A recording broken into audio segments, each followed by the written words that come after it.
What's up, Fruitful investors? In this video, I'll be talking about if you should incorporate as a real estate investor or stay with buying properties in your personal name. This is a question that gets asked way too many times, and it's also a very hard question to answer because it's very case-by-case basis, and everybody you ask is gonna have a different opinion, especially when it comes to your accountant, your lawyer, and your mortgage broker. Each one of those people are gonna have a very different opinion on whether you should incorporate or not. So let's go over quickly what each of those team members of yours are gonna say. So your lawyer from a legal standpoint is gonna say, of course you should incorporate. You're limiting your liability to the property. It's much harder for a tenant or somebody else to sue you. Actually, it's almost impossible for someone to sue you personally if it's held in a corporation. So they're gonna tell you that. Your mortgage broker is gonna tell you, please do not incorporate if you're trying to buy single family properties. So 5 units or less, residential mortgages. Do not put a property in a corporation if you're trying to buy it on your own. So your mortgage broker is gonna throw a twist into it and tell you that. And your accountant is gonna say, of course you should incorporate, you'll get better tax rates. So everybody's gonna tell you a different thing, leaving you confused, leaving everybody on the internet confused whether they should or not. This is a question I get asked all the time, and it really comes down to these 3 things. Number 1, what type of real estate are you buying? So like I said, if you're buying residential properties, 5 units or less, especially single family, you should not get a corporation if you're trying to buy these properties yourself or if you want to go on title.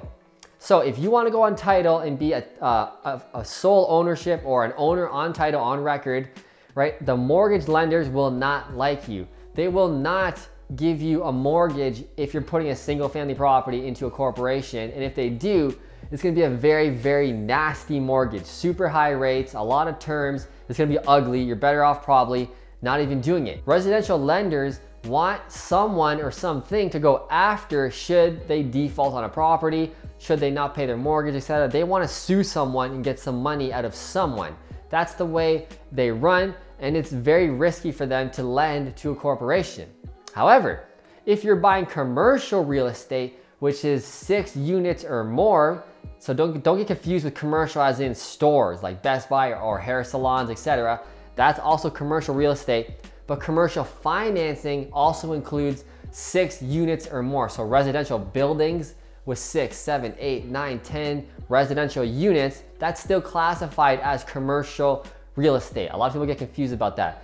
But if you're doing commercial real estate, the lender will actually encourage you to get a corporation. And a lot of times they will demand you to, this property must be in a corporation.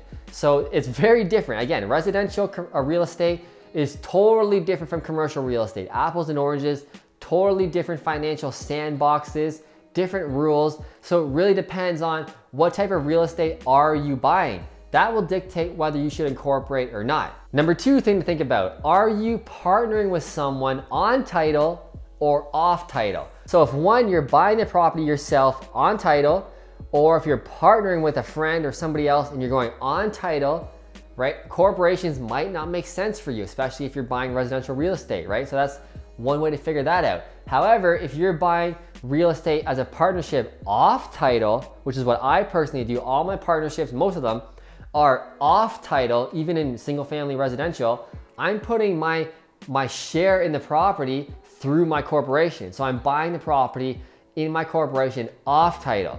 So the way you want to do this is typically you want to buy as many properties as you can in your name as a sole proprietorship. Once you reach that limit, which for most people is about 3 to 5 properties before the banks say no more mortgages for you, no matter what. Now is the time that you should find partners and go off title and still put that money, that share, through a corporation to get the better tax rates. Everybody's happy, your lawyer's happy, your mortgage broker's happy because you're not on title, it doesn't really matter, and your accountant is happy because you're getting better tax rates. Now the third thing to think about is how much real estate do you plan on buying? If you're only planning to buy, 5, 6 properties max, and that's enough for you, you're gonna retire, you don't want this big real estate portfolio, then incorporating is probably not for you. You can just put all those 5, 6 properties in your own name. You'll pay more taxes, yeah, but it'll be easier setup for you, more basic, more simple. It seems like you might be that kind of person. If you want to blow this thing out and buy 20, 30, 40, 50 properties, you're going to need a corporation eventually. So maybe starting it at the right time is going to be right for you. You should definitely talk to your accountant, your lawyer, and your mortgage broker when it comes to any of these scenarios and figure out which is the best for you. But again, these 3 questions are the best to think about. What type of real estate are you buying?